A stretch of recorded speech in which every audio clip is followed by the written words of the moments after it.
Hello friends, आज हम solve करेंगे एसपी बख्शी बुक से सिनोनियम बेस्ड एक्सरसाइज एच को। Direction is given here, choose the word which is most nearly the same in meaning of the given word. मतलब इसमें क्या पूछा गया है, नियरली सेम वर्ड पूछा गया है, सेम मीनिंग पूछा गया है। सेम मीनिंग का मतलब ये जो वर्ड्स हैं इनके यहाँ पर सिनोनिम्स को इसमें पूछा गया है। ठीक है, तो क्वेश्चन नंबर 1 में दिया है इंडिक्ट। इंडिक्ट का सिनोनिम क्या होता है, इंडिक्ट का जो सबसे नियरेस्ट मीनिंग है वो यहाँ पर क्या होगा। तो इंडिक्ट जो होता है वो एक वर्ब है।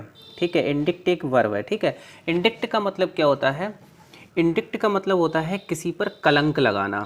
ठीक है, या फिर हम कह सकते हैं किसी को क्या करना, किसी को दोषी ठहराना। इसका मतलब क्या होता है, किसी को दोषी ठहराना या फिर न्यायालय के सामने किसी को क्या करना, दोषी ठहराना, क्या कहलाता है, इंडिक्ट कहलाता है। ठीक है, तो इसमें जो ऑप्शन ए दिया है इम्प्लीकेट, तो इम्प्लीकेट का मतलब क्या होता है, इम्प्लीकेट का मतलब होता है किसी की ओर इशारा करना। तो ए ऑप्शन हमारा गलत हो जाता है। बी में दिया है इल्यूड, इल्यूड का मतलब होता है मतलब किसी को धोखा देकर निकल जाना, दृष्टि बचाकर चले जाना। तो इल्यूड भी हमारा यहाँ पर गलत हो जाता है। इसके बाद ऑप्शन सी दिया है चार्ज। ठीक है, चार्ज का मतलब होता है, चार्ज का मतलब ही होता है किसी पर कलंक लगाना, चार्ज विद। ठीक है, चार्ज विद का मतलब क्या होता है, किसी पर कलंक लगाना। ठीक है, यानी किसी को दोषी ठहराना। और मैनिफेस्ट का मतलब होता है, मैनिफेस्ट का मतलब होता है प्रदर्शित करना। तो डी भी गलत हो जाता है। तो इसमें हमारा जो ऑप्शन राइट होगा वो सी राइट होगा। हाँ, डेल्यूड, सॉरी डेल्यूड नहीं, ये है डेल्यूज, डेल्यूज। ठीक है, डेल्यूज का पार्ट ऑफ स्पीच भी वर्ब है, डेल्यूज का पार्ट ऑफ स्पीच भी वर्ब है। और इसका मतलब होता है a sudden very heavy fall of rain. इसका मतलब होता है अ सडन, ठीक है, a sudden very heavy fall of rain होता है। इसका मतलब फॉल ऑफ रेन होता है। ठीक है, फॉल ऑफ रेन होता है। तो a sudden very heavy fall of rain, जिसको हम कहते हैं बाढ़ आना, अचानक बाढ़ आना। अचानक बहुत तेज़ी से क्या हुई, बरसात हुई और फिर क्या आ गई, एक बाढ़ आ गई, बाढ़ जैसी आ गई, जिसको हम कहते हैं एकाएक मूसलाधार बरसात, बाढ़। ठीक है, तो यहाँ ऑप्शन देख लेते हैं, कन्फ्यूज़न दिया है इसमें, कन्फ्यूज़न। तो कन्फ्यूज़न का मतलब होता है भ्रम। तो ए ऑप्शन हमारा गलत हो जाता है। इसके बाद बी ऑप्शन में दिया डिसेप्शन, डिसेप्शन का मतलब होता है छल या धोखा। ठीक है, छल या धोखा होता है। तो डिसेप्शन यहाँ पर क्या है, एक नाउन है, और ये कन्फ्यूज़न भी एक नाउन है। ठीक है, यहाँ पर फिर ऑप्शन हमारा कौन सा सही होगा, जैसे वेपन यहाँ पर दिया है, तो वेपन का मतलब होता है शस्त्र या हथियार। तो डी ऑप्शन भी रॉन्ग हो जाता है। तो इसका जो राइट आंसर होगा वो यहाँ पर सी होगा, फ्लड। फ्लड, फ्लड का मतलब क्या होता है, heavy fall of rain, downpour, जिसे हम कहते हैं डाउनपोर, मूसलाधार वर्षा यानी फ्लड, जिसमें बाढ़ जैसी स्थिति उत्पन्न हो जाए। ठीक है, तो हमारा सी ऑप्शन इसमें राइट हो जाता है। हाँ, नेक्स्ट दिया है प्रीपॉन्डरेंस। प्रीपॉन्डरेंस का मतलब होता है, प्रीपॉन्डरेंस के अगर पार्ट ऑफ स्पीच की बात करें तो इसका मतलब नाउन होता है, और इसका मतलब होता है प्रधानता, इसका मतलब होता है प्रधानता। ठीक है, जिसको हम कहते हैं प्रमुखता भी कह सकते हैं, हिंदी में इसको प्रमुखता भी कह सकते हैं, प्रधानता भी कह सकते हैं, ये इसका मतलब होता है प्रीपॉन्डरेंस। ठीक है, प्रीपॉन्डरेंस। अब ऑप्शन देखते हैं, ए ऑप्शन में दिया है प्री एमिनेंस। तो प्री एमिनेंस का मतलब क्या होता है, इसका मतलब होता है सुविधा, श्रेष्ठता यानी मुख्यता, इसका मतलब भी होता है मुख्यता। और यहाँ पर जो बी ऑप्शन दिया है डोमिनेटिंग, तो डोमिनेटिंग का मतलब क्या होता है, डोमिनेटिंग का मतलब होता है तानाशाही, जिसको हम कहते हैं, मतलब ये जो इसमें देखेंगे बी ऑप्शन में भी डोमिनेटिंग है और सी ऑप्शन में भी डोमिनेटिंग है। तो डोमिनेटिंग का मतलब होता है हाईब्रो। हाईब्रो एक ऐसा पर्सन होता है जो कैसा होता है, बहुत ही घमंडी टाइप का होता है, मतलब तानाशाह दिखाने वाला जो होता है, जिसे हम क्या कह सकते हैं, दबंग भी कह सकते हैं, घमंडी यानी हार्टी भी उसको हम कह सकते हैं। तो वो कहलाता है dominating.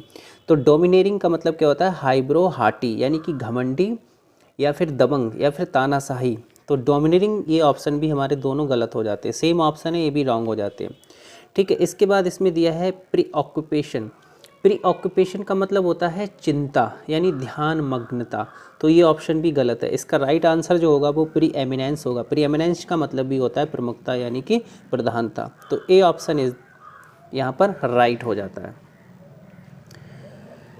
Next one is out of the 4 alternative choose the one. थोड़ा सा इसको बड़ा कर लेते हैं, इसमें भी इसका सिनोनिम्स ही पूछे गए, सब सिनोनिम बेस्ट एक्सरसाइज है ये। तो इसमें पूछा गया है इंट्रेपिड, ठीक है। इंट्रेपिड का मतलब, इंट्रेपिड का सिनोनिम एप्रोप्रिएट मीनिंग यहाँ पर, तो इंट्रेपिड का जो पार्ट ऑफ स्पीच है, हाँ इसका जो पार्ट ऑफ स्पीच है इंट्रेपिड का, इंट्रेपिड का पार्ट ऑफ स्पीच है एडजेक्टिव। ये एडजेक्टिव है और इसका मतलब होता है without any fear of danger,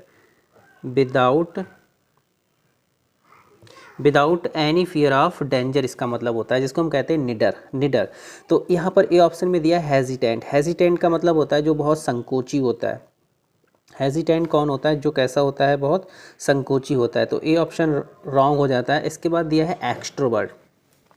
extrovert का मतलब क्या होता है? एक्सट्रोवर्ट, इसमें देखिए ई एक्स आ रहा है, ई एक्स का मतलब होता है एग्जिट यानी कि बाहर की तरफ, और इसमें जो वर्ड है, वर्ड का मतलब होता है मुड़ाव, बाहर की तरफ जिसका मुड़ाव होता है। तो एक्सट्रोवर्ट एक ऐसे पर्सन होते हैं जो कैसे होते हैं, जिनमें हेजिटेंट नहीं होता है, बिल्कुल हेजिटेंट नहीं होता है।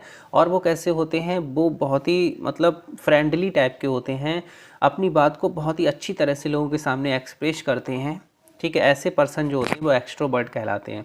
और इसका जो एक अपोजिट होता है इंट्रोवर्ट। इंट्रोवर्ट जो होता है, इंट्रोवर्ट का मतलब क्या होता है? वो आउटडोर होते हैं, वो थोड़े साई होते हैं, शर्मीले टाइप के होते हैं, वे अपनी बात को दूसरों के सामने खुल के एक्सप्रेस नहीं कर पाते हैं, ठीक है। तो एक्सट्रोवर्ट का मतलब ये होता है जो अपनी बात को खुलकर दूसरों के सामने एक्सप्रेस कर पाए, वो एक्सट्रोवर्ट कहलाता है, ठीक है। और जो फियरलेस होता है, फियरलेस जो है यहाँ पर सी ऑप्शन में फियरलेस दिया है, ठीक है। फियरलेस का मतलब जो भय से बिल्कुल मुक्त है, यानी विदाउट फियर ऑफ डेंजर है। तो इसका जो एप्रोप्रिएट मीनिंग यानी सिनोनिम यहाँ पर होगा वो सी राइट होगा, ठीक है। इंट्रेपिड का मतलब भी निडर होता है, फियरलेस का मतलब भी क्या होता है? निडर होता है। और DAUNTLES, ठीक है। डोंटलेस, ठीक है। ये डोंटलेस हो गया। डोंटलेस का मतलब भी निडर होता है, तो डोंटलेस का मतलब भी निडर होता है, ठीक है। और अनएफ्रेड का मतलब भी क्या होता है? अनएफ्रेड का मतलब भी निडर होता है। तो ये सब इसके सिनोनिम आ गए इंट्रेपिड वर्ड के। इसमें रेस जो दिया है, रेस का मतलब होता है अविवेकी। एक ऐसा पर्सन जो अविवेकी होता है, यानी जल्दबाजी में कुछ काम जो करता है, वो रेस कहलाता है, ठीक है। तो इसका ऑप्शन यहाँ पर सी राइट हो जाएगा। प्रोडिगल, ठीक है। क्वेश्चन नंबर 5 है प्रोडिगल। प्रोडिगल का सिनोनिम इसमें क्या है होता है? तो प्रोडिगल का मतलब होता है जो बहुत ही, कहने का मतलब बहुत ही खर्चीला होता है। प्रोडिगल मतलब खर्चीला, ठीक है, खर्चीला जिसको हम कहते हैं। प्रोडिगल का मतलब होता है खर्चीला। इसके अदर सिनोनियम जो होते हैं, जैसे एक तो होता है एक्स्ट्रा, हाँ यहाँ पे देखते हैं। तो प्रोडिगल का मतलब होता है एक्स्ट्रावेगेंट और स्पेंड थ्रिफ्ट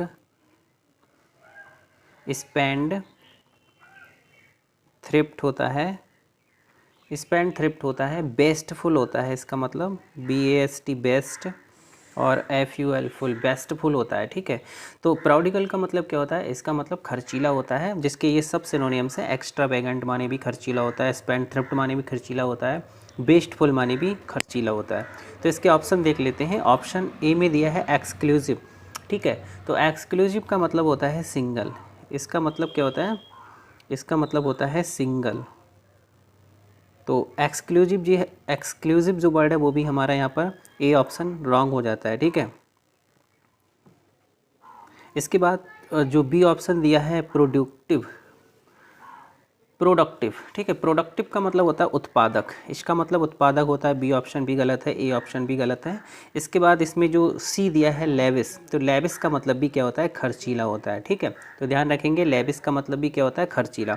तो यहाँ पर ऑप्शन हमारा सी राइट होगा, C will be the right answer. तो प्रोडिगल का जो सिनोनिम यहाँ पर होगा वो लेविस होगा। लेविस हो गया, एक्स्ट्रावेगेंट हो गया, और स्पेंडथ्रिफ्ट हो गया, बेस्टफुल हो गया, ये सब इसके सिनोनिम हो गए। प्रोडिगल का अगर एंटोनियम पूछा जाए, क्योंकि ये वर्ड जो है बहुत ही इंपॉर्टेंट है, इसलिए इसके एंटोनियम को भी याद रखेंगे। अगर इसका एंटोनियम पूछा जाए तो इसका एंटोनियम होगा PARSI, पर्सीमोनियस। ठीक है, पर्सीमोनियस का मतलब होता है जो किफ़ायती होता है, जो कैसा होता है, इकोनॉमिकल होता है, ठीक है, किफ़ायती होता है, यानी कि जो थ्रिफ्टी होता है, कैसा होता है, थ्रिफ्टी। तो ये इसके एंटोनियम हो गए, और जो अभी मैंने बताए थे वो सब इसके सिनोनिम हो गए। लेविस है, एक्स्ट्रावेगेंट है, स्पेंडथ्रिफ्ट है, बेस्टफुल है, वो सब इसके सिनोनिम्स हो गए। तो इसका ऑप्शन जो यहाँ पर राइट होगा वो सी राइट होगा।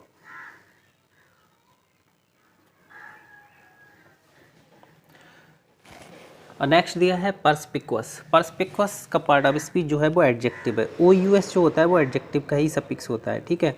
तो ये क्या है, ये एडजेक्टिव है, और इसका मतलब होता है कोई चीज़ कैसी है, बिल्कुल स्पष्ट है। स्पष्ट मतलब वो कैसी है, क्लियर एंड एक्यूरेट है, बिल्कुल क्लियर एंड एक्यूरेट है। तो ऑप्शन देख लेते हैं, ऑप्शन में दिया है रिलेवेंट। तो रिलेवेंट का मतलब होता है किसी से कोई चीज़ रिलेवेंट है, संबद्ध है, तो ए ऑप्शन रॉन्ग हो जाता है। बी यहाँ पर दिया है प्रेसाइज, ठीक है, प्रेसाइज।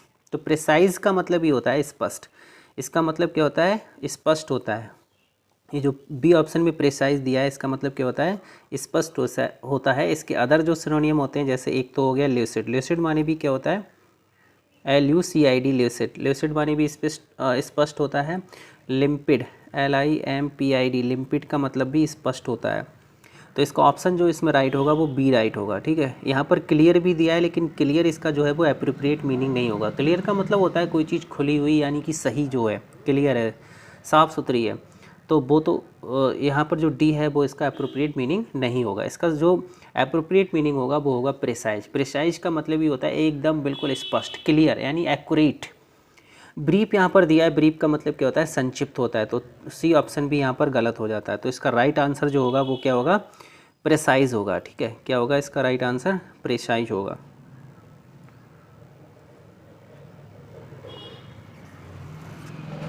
नेक्स्ट यहाँ पर पूछा गया है, इसमें भी सिनोनिम्स को ही पूछा गया है। यहाँ पर जो बोल्ड पार्ट जो दिया है, यहाँ पर जो सैफोरफिक, इसमें सिनोनिम पूछा गया। Select the synonym of the word occurring in the sentence in bold, यानी जो बोल्ड वर्ड जो है उसका यहाँ पर सबसे अप्रोप्रिएट मीनिंग पूछा गया है, ठीक है। तो क्वेश्चन क्या कह रहा है कि द सॉन्ग, इसका मतलब हुआ the song had a soporific effect on the child. Soporific effect on the child. The song, जो सॉन्ग था, जो गीत था, ठीक है, उसने क्या किया, उसने बच्चे पर, यानी ऑन द चाइल्ड, बच्चे पर एक इफ़ेक्ट डाला। जो सॉन्ग था, उस सॉन्ग ने बच्चे पर एक बहुत ही गहरा प्रभाव डाला। कैसा प्रभाव डाला था, गहरा। सपोरिफिक का मतलब होता है गहरा, यानी एक ऐसा प्रभाव जो बिल्कुल नींद लाने वाला हो, जिससे बिल्कुल नींद आ जाए। क्या आ जाए, नींद आ जाए, ठीक है, नींद लाने वाला, इसका मतलब होता है नींद लाने वाला, ठीक है, नींद लाने वाला होता है। तो यहाँ पर ऑप्शन देख लेते हैं, ऑप्शन दिया है सूथिंग, ठीक है। और ये भी ध्यान रखेंगे कि इसमें जो SOP जो होता है ना, SOP सोप, ये जो एक रूट वर्ड होता है, ये किससे रिलेटेड होता है, ये डीप स्लीप से रिलेटेड होता है। किससे रिलेटेड होता है, डीप स्लीप से। मतलब किसी भी वर्ड में अगर ये SOP सॉप लगा हुआ आपको दिख रहा है, SOP सॉप, तो मान लीजिए उसका मतलब कहीं ना कहीं नींद से ही रिलेटेड होगा, ठीक है। एक ऐसी नींद जो कैसी होती है, अननेचुरली होती है, उसको हम बोलते हैं सेपोरिफिक। तो इसमें जो सूथिंग दिया है, ए ऑप्शन, इसका मतलब होता है आरामदेह। तो आरामदेह भी इसका रॉन्ग हो जाता है। टेरिफिक का मतलब ज़बरदस्त होता है। सुपरबिक का मतलब जो होता है वो क्या होता है, सर्वोच्च होता है। तो सी ऑप्शन भी गलत है। तो यहाँ पर नींद वाला यानी स्लीप वाला कौन सा ऑप्शन है, इसमें जो स्लीप वाला ऑप्शन है वो दिया है ये वाला, डी ऑप्शन, स्लीप इंड्यूसिंग। तो सपोरिफिक का जो सिनोनिम यहाँ पर होगा वो स्लीप इंड्यूसिंग होगा, ठीक है। Next, the allegiance to the party, यानी the allegiance to the party was suspected from the very beginning. Allegiance का मतलब होता है, मतलब निष्ठा। एलिजेंस का मतलब क्या होता है, निष्ठा। तो इसका मतलब हुआ कि हिज एलिजेंस, सॉरी यहाँ पे दिया है हिज एलिजेंस, मतलब उसकी जो निष्ठा थी टू द पार्टी, यानी पार्टी के प्रति उसकी जो निष्ठा थी, बाज सस्पेक्टेड, उस पर संदेह किया जा रहा था। पार्टी के प्रति उसकी जो निष्ठा थी, जो वफादारी थी, उस पर क्या किया जा रहा था, संदेह किया जा रहा था फ्रॉम द वेरी बिगनिंग, यानी बहुत ही शुरू से ही, बिल्कुल शुरू से ही उस पर संदेह किया जा रहा था। किस पर? उसकी निष्ठा पर, पार्टी को लेकर। तो इसमें ए ऑप्शन में क्या दिया है? ए ऑप्शन में दिया है सर्विलिटी। तो सर्विलिटी का मतलब होता है चापलूसी, ये जो होता है ना नाउन होता है और इसका मतलब चापलूसी होता है। तो ए ऑप्शन तो गलत हो जाएगा। यहाँ बात किसकी की जा रही है? निष्ठा की बात की जा रही है, तो ये ऑप्शन गलत हो जाता है।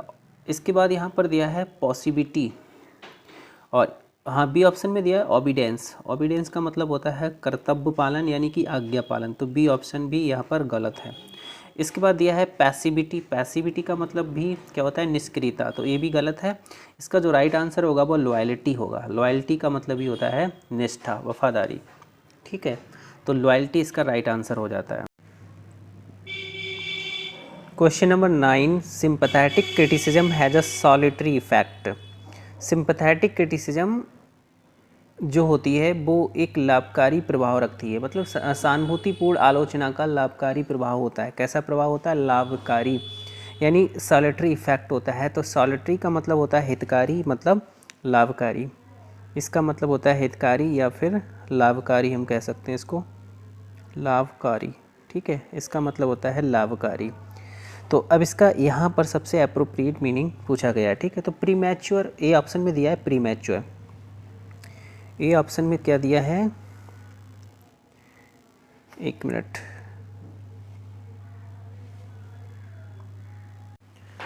हाँ, तो ए ऑप्शन में दिया है प्रीमैच्योर। प्रीमैच्योर का मतलब होता है हैपनिंग बिफोर द नॉर्मल और एक्सपेक्टेड टाइम, मतलब कोई भी चीज़ है जो अपने नॉर्मल या एक्सपेक्टेड समय से पहले हैपनिंग हो रही है, पहले घटित हो रही है, तो उसको हम बोलेंगे प्रीमैच्योर। जैसे कि कोई बच्चा है, अगर वो समय से पहले जन्म ले लेता है तो उसको बोला जाएगा प्रीमैच्योर। तो इसमें ए ऑप्शन हमारा रॉन्ग हो जाता है। इसके बाद बी दिया है, बी इसका मतलब होता है टेरिबल, यानी टेरिबल का मतलब होता है डरावना। तो ये ऑप्शन भी गलत हो गया। इसके बाद डिसास्ट्रस दिया है। डिसास्ट्रस का मतलब होता है अमंगलकारी, यानी कोई ऐसी चीज़ जो कैसी है, बिल्कुल दुर्भाग्यपूर्ण है। तो सी ऑप्शन भी यहाँ पर गलत है। इसके बाद डी ऑप्शन दिया है बेनिफिशियल। तो बेनिफिशियल का मतलब ही होता है हितकारी। ठीक है, इसका मतलब क्या होता है? हितकारी होता है, यानी कि क्या होता है? एडवांटेजियस होता है। एडवांटेजियस का मतलब भी क्या होता है? लाभकारी, मतलब हितकारी होता है। प्रोडक्टिव होता है एक वर्ड, प्रोडक्टिव का मतलब भी क्या होता है? लाभकारी होता है। ठीक है, प्रोडक्टिव का मतलब भी लाभकारी होता है। तो इसका राइट आंसर यहाँ पर क्या होगा? D will be the right answer. Next one is his bad behaviour evoked punishment. ठीक है, उसके बुरे बर्ताव की उसको क्या मिली है? सज़ा मिली है। सज़ा मिली है, यानी कि बुरे बर्ताव के लिए उसको सज़ा की मांग की गई है। तो इसका राइट आंसर जो होगा वो कॉल्ड फॉर होगा। इसमें बी राइट आंसर होगा। कॉल्ड फॉर का मतलब ही होता है किसी चीज़ की मांग करना। Next one is he was the court appointed lawyer. वह कौन था? इसको थोड़ा सा छोटा कर लेते हैं। ठीक है, अब देखते हैं। He was the court appointed lawyer, यानी वो कोर्ट के द्वारा एक अपॉइंटेड किया गया वकील था। किसके लिए? फॉर 56 इंडिजेंट डिफेंडेंट्स, मतलब वह 56 प्रतिवादियों के लिए अदालत द्वारा एक नियुक्त वकील था। ठीक है, तो इंडिजेंट का सिनोनिम क्या होता है? इंडिजेंट का मतलब होता है डेस्टिट्यूट। इसका मतलब होता है DES, हाँ, इसका मतलब होता है DESTI, डेस्टी, और ठीक है डेस्टिट्यूट, TUD, डेस्टिट्यूट। ठीक है, डेस्टिट्यूट हो गया, और पेनीलेस हो गया, PENNI, और LESS, पेनीलेस हो गया। ठीक है, नीडी हो गया, ज़रूरतमंद जिसे कहते हैं। ठीक है, तो इसमें जो इंडिजेंट है, इंडिजेंट का मतलब क्या होता है? इंडिजेंट जो होता है इसका मतलब होता है बिल्कुल क्या कहते हैं? गरीब जिसे कहते हैं, ज़रूरतमंद, या फिर हम कह सकते हैं बेसहारा। तो इसका जो राइट आंसर इसमें क्या होगा, इंडियन मैन तो होगा नहीं, गिल्टी का मतलब अपराधी होता है, तो इसमें जो बी आंसर है वो राइट होगा हमारा पुअर, ठीक है, पुअर, यानी कि B will be the right answer. Indigent का मतलब होता है पुअर, ठीक है, डेस्टिट्यूट होता है, नीडी होता है, पेनीलेस होता है। Next one is the boy set, लड़के ने कहा कि द पेन हैड अवेटेड, उसका जो पेन था वो कैसा हो गया, अवेटेड हो गया। अवेटेड का मतलब होता है कम करना, अवेटेड मतलब कम करना, ठीक है, कम करना यानी कि मंद, कम करना या फिर कम होना या फिर शांत होना। तो लड़के ने कहा कि उसका जो दर्द है वो कम हो गया है। तो इसमें रेड्यूस का मतलब भी क्या होता है, कम करना होता है, तो इसका ए आंसर राइट होगा, A will be the right answer, ठीक है। रेड्यूस माने भी कम करना होता है, सबसाइड SUB और SID, सबसाइड का मतलब भी कम करना होता है, LESSEN, ठीक है। लेसन का मतलब भी क्या होता है, कम करना होता है। और डिमिनिश DIMINISH, डिमिनिश का मतलब भी क्या होता है, कम करना होता है। मिटिगेट MITIGAT, मिटिगेट का मतलब भी क्या होता है, कम करना होता है। तो ये सब इसके सिनोनियम है एबेट वर्ड के, ठीक है। तो इसका राइट आंसर रिड्यूस होगा, रिड्यूस का मतलब भी कम करना होता है या कम होना होता है, तो A will be the right answer. इसमें इंक्रीज दिया है, इंक्रीज का मतलब होता है किसी चीज़ का बढ़ना, तो सी गलत हो गया यहाँ पर। और पेरिस्ट बी ऑप्शन में दिया है बैनिस्ट, बैनिस्ट वर्ड भी बहुत इंपॉर्टेंट है। बैनिस्ट का मतलब होता है कोई चीज़ जो डिसएपियर हो गई है, जो चीज़ क्या हो गई है, डिसएपियर हो गई, उसको हम क्या बोलेंगे, बैनिश बोलेंगे, ठीक है। बैनिश नाम से निरमा भी आता है, जो क्या कर देता है, जो दाग धब्बों को बैनिश मतलब डिसएपियर कर देता है, फेड कर देता है, क्या कर देता है, FAD, फेड कर देता है। एक वर्ड होता है बैनिश, सॉरी यहाँ देखते हैं इस तरह से, BA और NISH, ये वर्ड होता है बैनिश। एक ये बैनिश होता है और एक ये बैनिश होता है। तो इस बी का, जिसमें सेकंड बी बनती है, उस बैनिश का मतलब होता है डिसएपियर करना, ठीक है, कम करना, फेड करना, मतलब डिसएपियर, गायब करना, ख़त्म करना बिल्कुल, वो बैनिश कहलाता है। और दूसरा जो बैनिश होता है, इस बैनिश का मतलब होता है डिपॉल्ट, किसी चीज़ का डिपॉल्ट, ठीक है, क्या होता है, डिपॉल्ट, जिसको हम कहते हैं पनिशमेंट के तौर पर, मतलब पनिशमेंट के तौर पर किसी को देश से बाहर निकाल देना, उसको सज़ा दी है और सज़ा देकर उसको देश से बाहर निकाल देना, क्या कहलाता है, बैनिश कहलाता है, बैनिश कहलाता है, ठीक है, देश से बाहर निकाल देना। इसका एक सिनोनियम एक्साइल भी आ सकता है, EXI और LE, एक्साइल कर देना, किसी को वॉलंटरी तरीके से एक्साइल कर देना, क्या कहलाता है, बैनिश कहलाता है। तो ये बैनिश और ये बैनिश दोनों में डिफरेंस आपको समझ में आ गया होगा। इसके बाद जो डी ऑप्शन दिया है एस्टेब्लिश का मतलब होता है मजबूत होना, इसका मतलब क्या होता है, मजबूत होना। नेक्स्ट वन इज, हाँ नेक्स्ट है, he became known as an implacable for a fundamentalism. तो इसमें इम्प्लिकेबल जो वर्ड दिया है, बोल्ड वर्ड, ठीक है, इसका सबसे अप्रोप्रिएट मीनिंग यानी सिनोनिम यहाँ पर पूछा गया है, ठीक है। तो इम्प्लिकेबल, ध्यान रखेंगे इसमें जो ये रूट वर्ड है PLAC, इसमें जो रूट वर्ड है PLAC, ये जो रूट वर्ड है, अगर किसी वर्ड में ये रूट वर्ड आपको दिखाई देता है तो इसका मतलब किससे होता है, पीस से होता है। पीस का मतलब क्या होता है, शांति, यानी कि काम से होता है, काम का मतलब शांति से होता है, पीस से होता है। या फिर टू सूथ कह सकते हैं, टू सूथ, ठीक है, या फिर हम टू प्लीज़ कर देना, किसी को खुश कर देना। तो अगर हम इसमें से इम को हटा देंगे, प्लकेबल कर देंगे, तो प्लकेबल का मतलब क्या होगा, ठीक है, प्लकेबल का मतलब होगा ईजली काम्ड, यानी कोई ईजली तरीके से सेटिस्फाई हो जाता है, खुश हो जाता है, यानी संतुष्ट हो जाता है। प्लेकेबल वह पर्सन होता है जो आसानी से खुश हो जाता है, ठीक है, खुश हो जाता है यानी शांत हो जाता है, उसको हम बोलेंगे प्लेकेबल। अब इसमें IM प्रीफिक्स जुड़ने से वर्ड बना है इम्प्लिकेबल। तो इम प्रीफिक्स का मतलब क्या होता है, नॉट होता है, इसका मतलब होता है नॉट, इसका मतलब नॉट होता है, ठीक है। अब एक ऐसा पर्सन जो ईजली तरीके से खुश नहीं होता है, सेटिस्फाई नहीं होता है, तो उसको हम क्या बोलते हैं, इम्प्लेकेबल। यानी कि हिंदी में इसको हम बोलेंगे टस से मस ना होने वाला। एक ऐसा पर्सन जो बिल्कुल टस से मस नहीं होता है, उसको कितना भी मना लो, कितना भी समझा लो, लेकिन वो टस से मस नहीं होता है, वो बहुत ही कठोर टाइप का होता है, निर्दयी होता है। तो इम्प्लेकेबल का मतलब क्या होता है, कठोर यानी कि निर्दयी। तो इसमें ऑप्शन में हम देख लेते हैं, इसमें ऑप्शन में दिया है रिलेंटलेस। ठीक है, रिलेंटलेस का मतलब ही होता है कठोर या निर्दयी होता है। रिलेंटलेस का मतलब क्या होता है, कठोर या निर्दयी होता है। अगर हम इसमें से लेस को हटा देते हैं, ये लेस जो सफिक्स है, और रिलेंट कर देते हैं, तो रिलेंट का मतलब होता है नरम पड़ जाना। ठीक है, बिल्कुल शांत हो जाना। अब इसमें लेस होने से, लेस जुड़ने से ये उसका अपोजिट बन गया, जिसका मतलब हो गया कठोर मतलब निर्दयी। ठीक है, तो इसका राइट आंसर हमारा क्या होगा, ए होगा।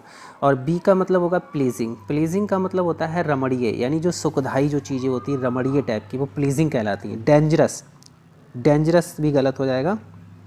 और करेजियस, ठीक है, यहाँ पर एस नहीं होगा, ये मिसप्रिंट है, करेजियस होगा। करेजियस का करेजस होता है, सॉरी, करेजस का मतलब क्या होता है, साहसी। इसका मतलब क्या होता है, साहसी होता है। ठीक है, साहसी होता है, तो इसका राइट आंसर हमारा ए होगा। नेक्स्ट क्वेश्चन नंबर 14 दिया है, the queen was aware of the insolent behaviour of the Lord's.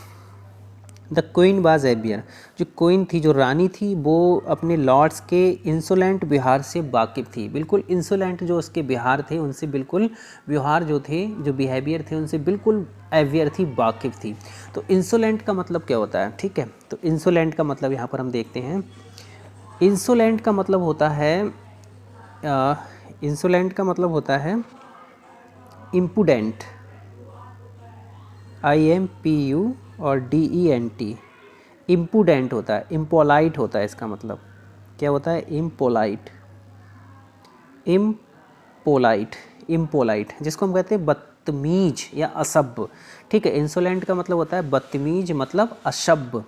इम्पुडेंट का मतलब भी क्या होता है, बदतमीज या फिर असभ्य होता है, अवज्ञाकारी, जिसको हम कहते हैं इंसोलेंट को। ठीक है, तो यहाँ पर वायलेंट दिया है, वायलेंट का मतलब होता है हिंसात्मक, तो ये रॉन्ग हो जाता है, ए ऑप्शन हमारा रॉन्ग हो जाता है, हिंसात्मक नहीं होगा। इसका जो राइट आंसर होगा वो क्या होगा, पोलाइट। पोलाइट जो है, पोलाइट तो इसका एंटोनियम हो गया। ठीक है, पोलाइट इसका क्या हो गया, एंटोनियम हो गया। पोलाइट का मतलब जो विनीत प्रवृत्ति का होता है, बिल्कुल पोलाइट होता है। तो इसका राइट आंसर होगा इंसल्टिंग पर्सन। ठीक है, इंसल्टिंग बिहेवियर यानी इंसोलेंट बिहेवियर, तो इसका राइट आंसर क्या होगा, सी होगा। ठीक है, तो इंसोलेंट का मतलब क्या होता है, बदतमीज़ यानी असभ्य, जिसको हम कहते हैं इंसल्टिंग, इम्पर्टिनेंट या फिर इम्पुडेंट, इम्पोलाइट और ऑडासियस, कंटेम्पचुअस, ये सारे इसके सिनोनिम्स हो गए, किसके, इंसोलेंट वर्ड के। फ्रिवलस का मतलब होता है तुच्छ, इसका मतलब तुच्छ होता है, तो इसका राइट आंसर जो होगा वो इंसल्टिंग होगा। ठीक है फ्रेंड्स, इस वीडियो लेक्चर में हम 14 क्वेश्चंस कवर करेंगे, तो मिलते हैं नेक्स्ट वीडियो में नए वर्ड्स के साथ। Thanks for watching.